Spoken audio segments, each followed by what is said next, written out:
Good morning, Mr. Trudeau. I just want to follow up on Joyce's question on the vaccine mandate. What do you do with people who absolutely refuse to get the vaccine? Should they be fired? I think that's a question that we're working on very closely with the public service unions, for example. We know that the goal is not to punish people who don't want to get vaccinated, but it is to protect Canadians from being infected by people who are unvaccinated. The idea of doing everything we can to protect Canadians has driven us through the entirety of this pandemic, and quite frankly, at this moment where we are looking to end with this pandemic, it's important that Canadians have an opportunity to have their say, to weigh in on our plan to go forward. And we intend to ensure that the public service gets vaccinated, and that anyone on a plane or a train be fully vaccinated.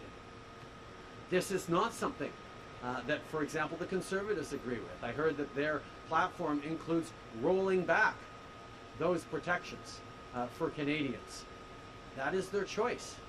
It is unfortunate, but it is typical of a party that has said that we shouldn't be helping Canadians as much as we did during this pandemic, and is proposing to roll back so many of the protections and investments that have made us the world leader on vaccinations and on economic recovery. The choice in this election is going to be very, very clear, of a government that has demonstrated leadership and support in investing in Canadians and creating opportunities for them to get through this, versus a Conservative Party that once again wants to roll back protections and cut supports for people. On a different topic, the NDP have put forward some very specific proposals regarding taxation of wealthy Canadians, the wealthiest Canadians. I'm sure you're familiar with them.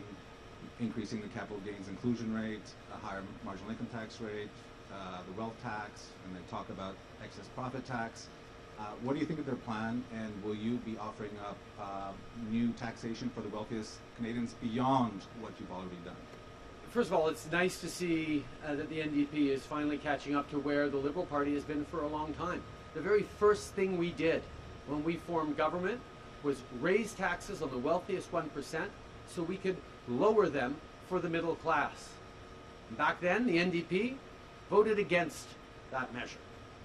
So we will have more to say about how we continue to support the middle class and people working hard to join it, how we continue to make sure that our tax system is fair for everyone and that everyone pays their fair share. But these are the kinds of things that Canadians will have clear choices on in the course of this election. Next question. Good morning, Justin Ling, freelance. Mr. Trudeau, when we left Afghanistan after more than a decade, we did so with the promise that the Afghan security forces were well equipped, well trained, and well financed enough to protect the country against an insurgence of the Taliban. Yet in recent weeks, Kandahar, where we spent most of our mission, was one of the first major cities to fall. First off, what does that tell you, and will that inform you going forward? If you win another mandate, will that inform your decision to participate or not participate in any future operations abroad? I think a lot of Canadians are deeply dismayed to see the pace at which the hard work by Canadians and indeed by countries across the West to stabilize, to make a real difference for the people of Afghanistan over these past 20 years have been undone, or at least put under severe threat. But I can also say that Canada continues to be a country that believes in creating opportunities for girls to go to school. As we've seen over the past 2 decades in Afghanistan, the work Canada did made a huge difference. The work we need to continue to do as a world to stand up for human rights, to protect people, continues. And yes, it is heartbreaking to see what's happened in Afghanistan these past few days.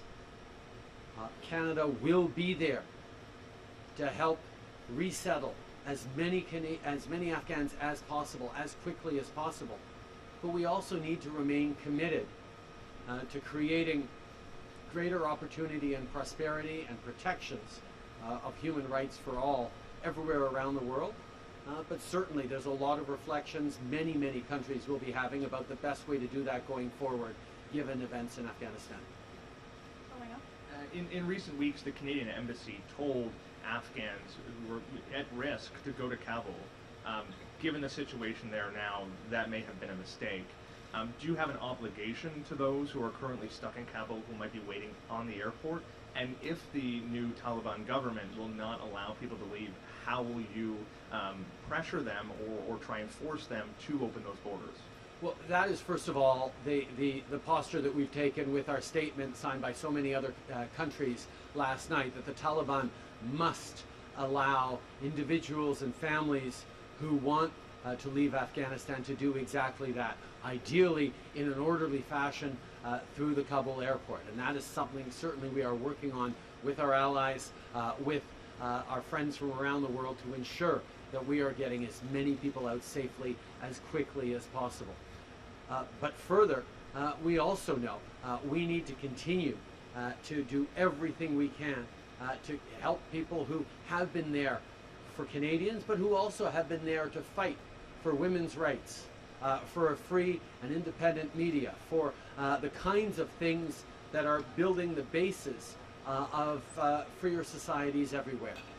We owe it to those people to do everything we can to keep them safe, and Canada, alongside many other partners, will be doing its part.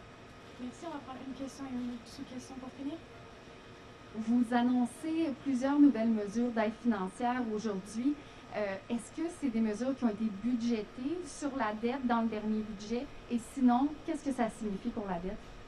Ben, tout d'abord, je peux rassurer tout le monde que nous allons avoir une plateforme entièrement chiffrée qui va être transparente dans nos engagements. Comme vous dites très bien, nous avons investi des montants records pour soutenir les Canadiens tout au long de cette pandémie.